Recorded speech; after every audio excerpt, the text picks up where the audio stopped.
Hi everyone and welcome back to another Food for Thought video. I'm Gordon.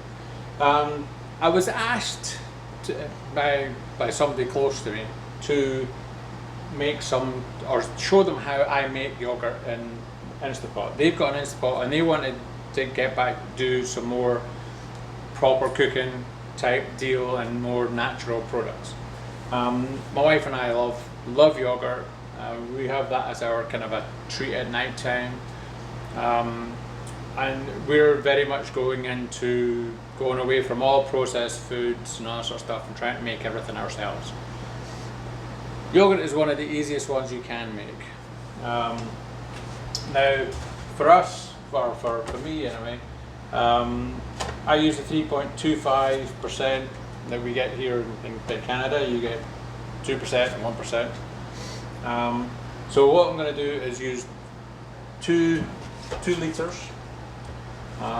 So you see my Instapot, it's already all got the inside liner. It's all ready to switch on. So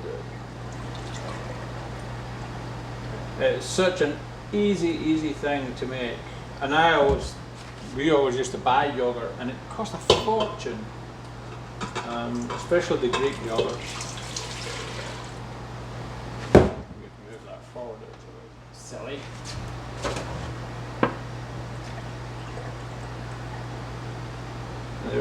There's 2 litres. So this is 4 litre jugs. So we'll get 2 big batches out of this. And now this is $4 something here in Canada, or where I live anyway. $4.50 or something like that. Whereas, and that'll give us 3, maybe 4 tubs of yogurt. Whereas a tub of yogurt nowadays for Greek yogurt, if you're buying something decent ones, you're $7, $8 for a tub. So this is by far the cheapest way of doing this. Now, to make your very first time, you will need to buy a tub of yogurt, but just buy a small tub of yogurt, because you're only needing basically 2 tablespoons of yogurt to make your first batch. And once you've made your first batch, you're going to need just the stuff that you've made, basically. So watch the video here. This is the Edward's video of how to make baked yogurt on the stovetop. Now it's the exact same method basically, by using a stovetop instead of the Instapot. Now this is basically a easy way of doing it, because you just press a button and you walk away, done. I can't be bothered standing over a stove doing all that sort of stuff. So we got this spot for Christmas, and it's one of the best things we've had. So anyway, so you've got your 2 litres in there. Now you'll have to make sure that your Instapot has a yogurt button. All you do, first you have to get it to say boil. So what we'll do is put the lid on. This is basically my second batch of the day. Now you don't have to put the seal on, because you're not sort of sealing in steam or anything like that. You're just going to bring it to the boil and then it'll switch off. So you press the yogurt button. Now it'll come up 8. You don't want to press it again, and it'll say boil. And that's it. You just leave it.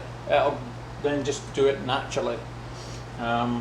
So it'll switch off and it'll say yogurt, or 2-degree yogurt, is whatever it can come up with. You'll see that shortly. And that's it up to temperature for making the yogurt. And I'll show you that stage when it comes to it. Right, so it's just beeped and it's now gone to yogurt. Well, kind of yogurt. Basically on here. So I'll just press cancel, and we'll take the lid off.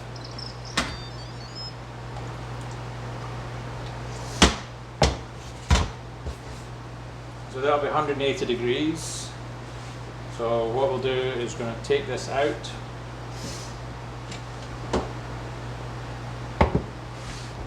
And basically just leave it. Now for this stage you will need a thermometer.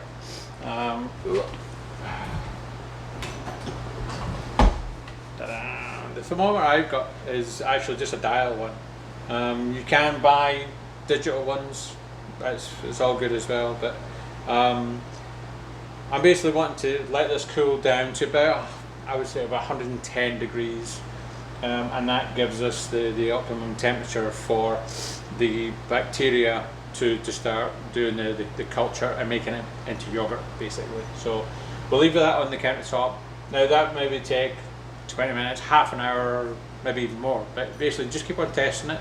If you want it quicker, you can put it in the sink and put cold water around it. Obviously don't get any cold water in it, but that'll speed up the cooling down process. But for me, this is not a rush, so I was just going to leave that sitting here for the next half hour or so, and then check it. Right, so when we get right close to the temperature, you'll get a skin on the milk. You want to get that off. So just use a teaspoon and get it out. It comes out in a big blob. Where you want that out of your yogurt.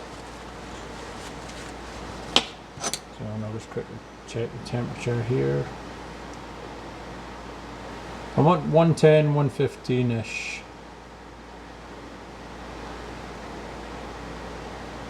So there's, okay, so we're about 115, just maybe slightly above 115. But that's okay, that's 110 to 115 is perfect. So what we'll do now is add in a couple of tablespoons of yogurt. Now this is the yogurt I made earlier today, so this is my second batch today. I'll do it at the weekend, so I'll get 2. I'll maybe just put 3 in. It doesn't really matter, 2, 3, whatever. And then just mix it in. Just give it a bit of a whisk. So once you've mixed that in, it's ready to now to go back into the Instapot.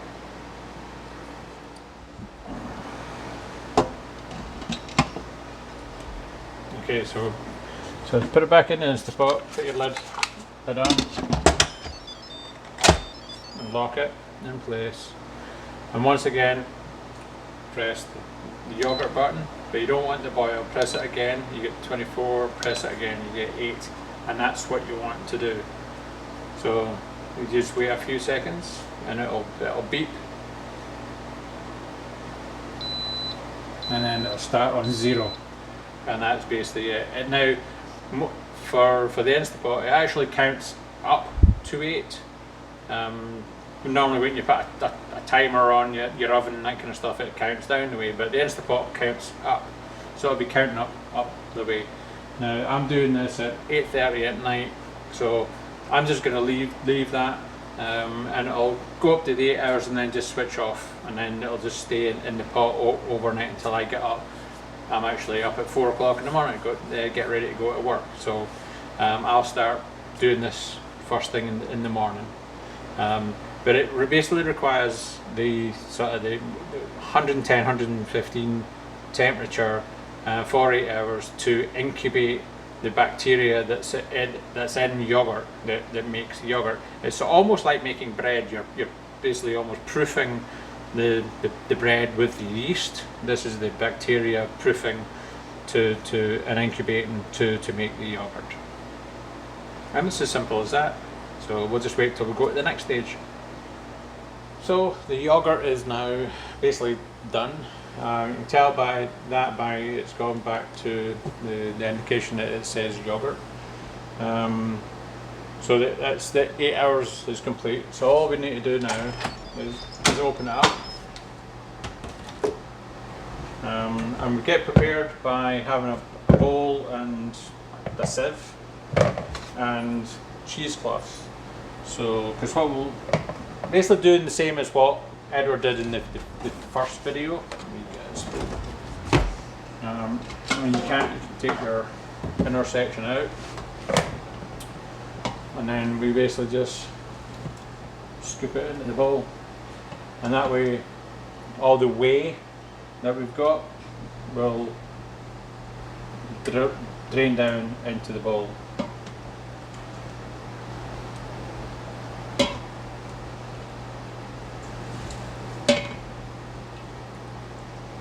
So it's not thick yet because it's got the whey. Now this won't take all of it at one time, so you probably have to do this in 2 sections. That's what we always have to do. And I'll leave that for about 10-15 minutes to allow that to soak through. Okay. So this has been sitting for about 10 minutes now. And if you lift that up, you can actually see the whey inside, how much is coming off. But there's more can come off, because what happens is it thickens up on the outside. So I always hold the cheesecloth and just use my spoon to bring that back a bit, and that allows it basically breaks that sort of seal against the cheesecloth, because you want to get as much whey out of this as possible, because the more you get out, it's more like then it's into Greek yogurt, which is a lot thicker, a lot less whey. So, and what I'll do is leave that for another 10 minutes, but if I lift that up, you can actually see how much is now coming back through it again.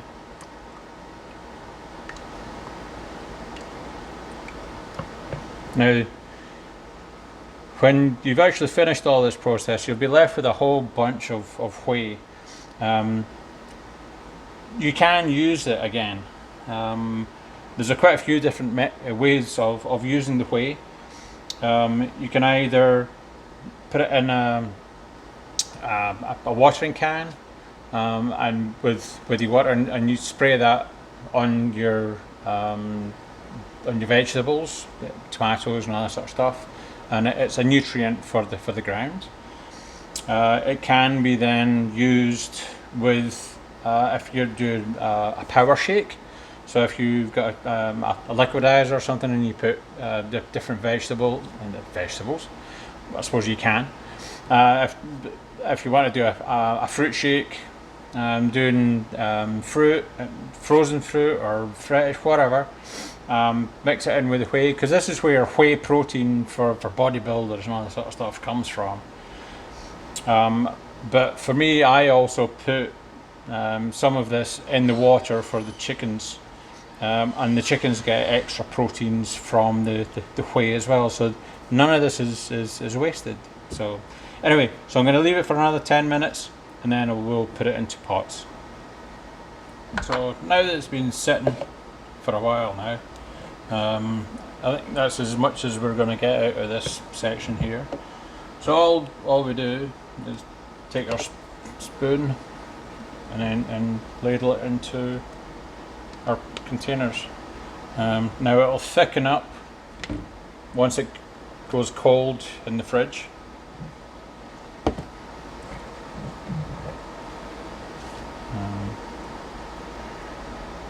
But I always make enough that my wife and I really like yogurt. We'll sit every night with just a little bit, not a huge amount of yogurt, but we really do enjoy it, especially when it's all natural. Everything that we're doing is, we're not adding anything.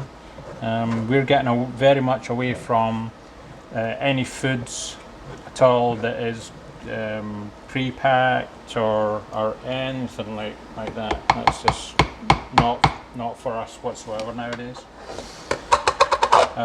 So anyway, so there's that first section. And then I'll just finish off.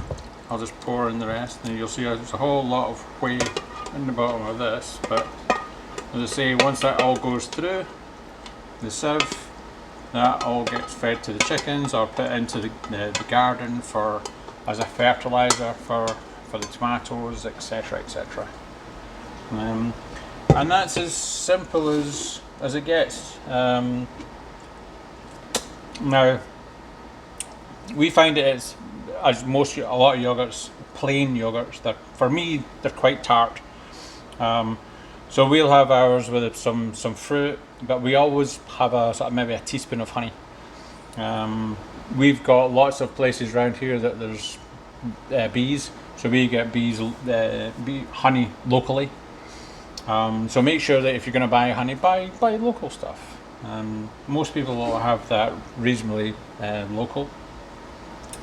Support your local farmer, etc., etc. So anyway, guys, that's as simple as it gets with yogurt. The Instapot is such a wonderful thing, and we use this all the time because it's probably more for the yogurt than anything else actually. It saves us a huge amount of money. We buy the 4 litre jugs, and that gives us 2 big batches of yogurt, which would last us a week or two. And it depends on how much you like, but we'll go through that no problem at all. But anyway, thanks for watching, and hopefully this has been a bit informative, that anybody who's got the Instapot and has never known how to really use it. It is so simple. So have a great day, guys. So I'm just going out to the chicken coop to give them the whey. I'll show you exactly what I mean by chickens enjoying this.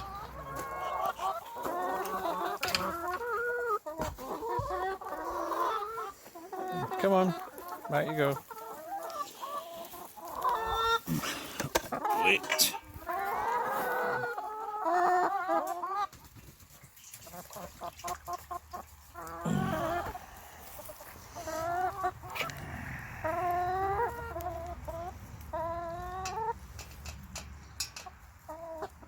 So nothing of this goes to waste.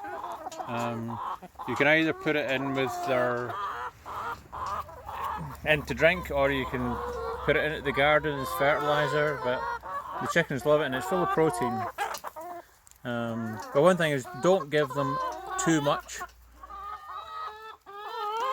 So, but if you're only doing it once a week, that's fine, because they'll take a drink of it and then go on. But that's the end of our video, guys. Hope you enjoyed it.